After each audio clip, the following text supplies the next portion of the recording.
Today, I think we're going to talk about this whole comparing China's approach to Africa, all right, with the West, because it's like a thing of war. I don't like talking about this because already I am aware that I don't know if you are aware, but the truth is, whoever comes to Africa, whether the Europeans, the Americans, the French governments, the Chinese, the Russians, you get the point. They all have the reason why they are coming.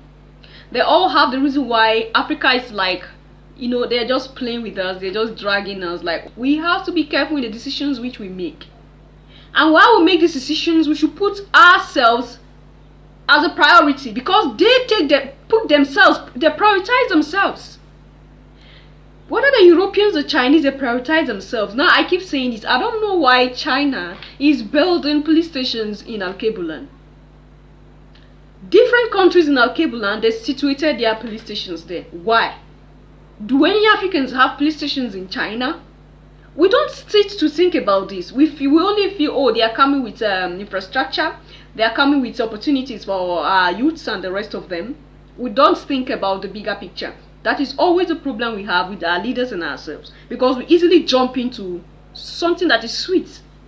But what is this behind that sweetness? We don't really know.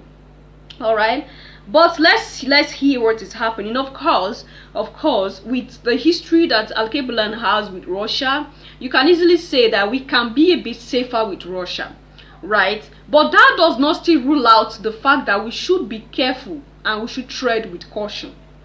I'm been very concerned lately about China. You know, they're in Africa. They're lending money to countries to build ports and different infrastructure. To build what? Port. And what's wrong with that? And well, because Countries that need ports get ports.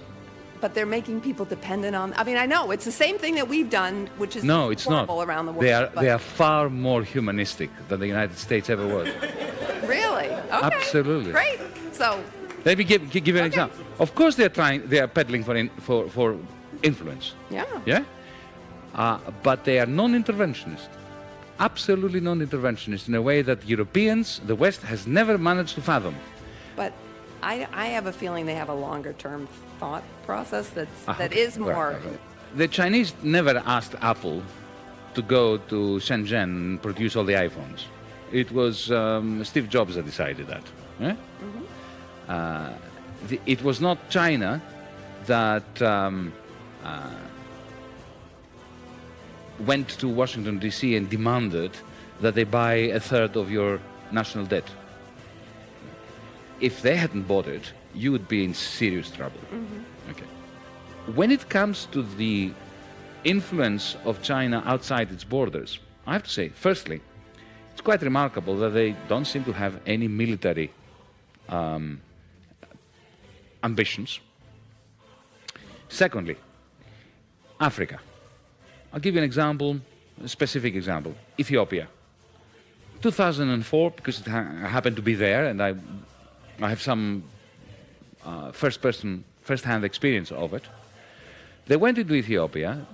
Instead of going into Africa with troops, colonially, destroying the country, killing people like the West has done for the last 100 years, what they did was they went to Addis Ababa and they said to the government, we would like, we can see you have problems with your infrastructure, we would like to build some new airports, upgrade your railway system, create a telephone system, and rebuild your roads. And we'll do this all for free. No strings attached. We don't want anything from you. And they did. Why did they do it? Because it's soft power. Soft power. You got a point? Anyway, the scramble for Africa is so complicated that sometimes that's why I see a lot of people are a bit confused.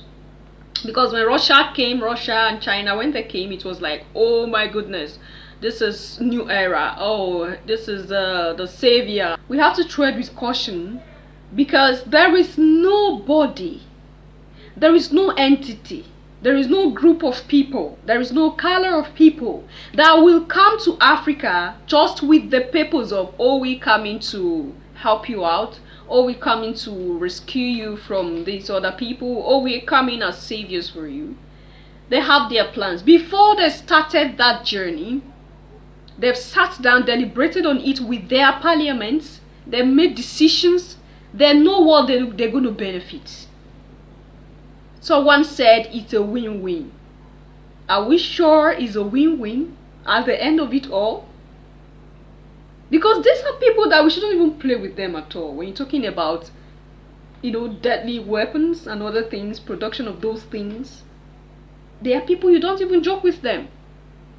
Now, what I'm saying is, if Africans, if our leaders can rethink whichever thing they are signing, when they are going for any paper signatures or signing of any papers, when they rethink, sit back and think. Because tomorrow, if anything happens, we are gone. We are gone. Because they are coming with soft power and it's so beautiful, so smooth. We are accepting it with all our hearts. Everybody say, oh, Russia and China are the way. Russia and China is the way out. I think I put this here before just to conscientize us, and I said a lot of people were saying the lesser evil. Russia and China are the lesser evil. But sweethearts, in all that they do it for the interest of their people. Now, as Africans, as Alkebulans, what are our leaders doing for the interest of her people? Because when you sit and think about the whole ruling of the continent, you just see that every government always have their own selfish motive. Of course, there's nothing wrong. You can eat, but think about your people. Think about the citizens that voted you to power. How many leaders have sat down rightfully with their senses? This is where we talk about the Mandela effect. These people always have a way of playing with the psychology, with the senses of our leaders. And they can do that freely because our leaders gave them the upper hand to do so. Like when they hear about money, they are shaking. What they can get, they are shaking and vibrating. And then they go make deals that at the end, we are the loss. This is always, or this has always been the case, all the while. So there is nothing wrong if we can rethink. So we don't drag Alkebulan into the mess of the world today. The mess between wherever. I am saying both parties, we can't just rely on anyone and say it's the best. We have to tread with caution. Tread with caution because it's going to surprise you. It was the same way Europeans came. Sweetheart, is that not so, your majesties? It was the same way they came. They even came with religion and they made us feel like they were doing us the best. They made us feel like they were the best. Oh, they came with Christianity. They came with religion. They love us so much that they are bringing the creator to us, the creator that we never knew, according to them. But we were into the creator, we were communing with the creator before they came here, but in our own way. But they came to us, they handed the Bible to us in one hand, and the other, okay, they said we should close our eyes for prayers, right? Close our eyes and they gave us the Bible. By the time we opened our eyes, the Bible was in our hands. But our resources were gone. This was the beginning of our downfall as a continent. Because they did it so well. Of course, they came before. They saw that it was not working. They used slave trading, right? At first. And people started rebelling. People started resisting. We call them the resistance. I think I've done a video about that. It might be up soon. Or maybe it's up already. You can check it out. We call them the resistance, which Dr. Arikana talked about. They saw that we were stronger people in terms of strength. We were stronger. So they went back and now decided. These people are so spiritual. To get them totally, we have to use that spiritual way. And they came and deceived us with a white, blue-eyed boy, according to my Bishop Maponga, Joshua. Is it Joshua or Joseph? Joshua Maponga, right? He said that blue-eyed boy that they brought, that white blue-eyed boy, they came with him and deceived us. And You see people, are people that will vouch on anything and tell you this is the one that saved me, the one that died on the cross and washed away my sins. It's still happening. So this was how they came in. They came in with this soft power at first. They came with a hard power and they saw it wasn't working as they wanted it to work because they started rebelling. And later they went and re-strategized and came with the soft power. This is exactly what Russians and Chinese are doing. They knew already that hard power will not work on us because the Europeans have tried it. So they are coming now with soft power. And those who are in charge know already the games that they are playing. They know amongst themselves.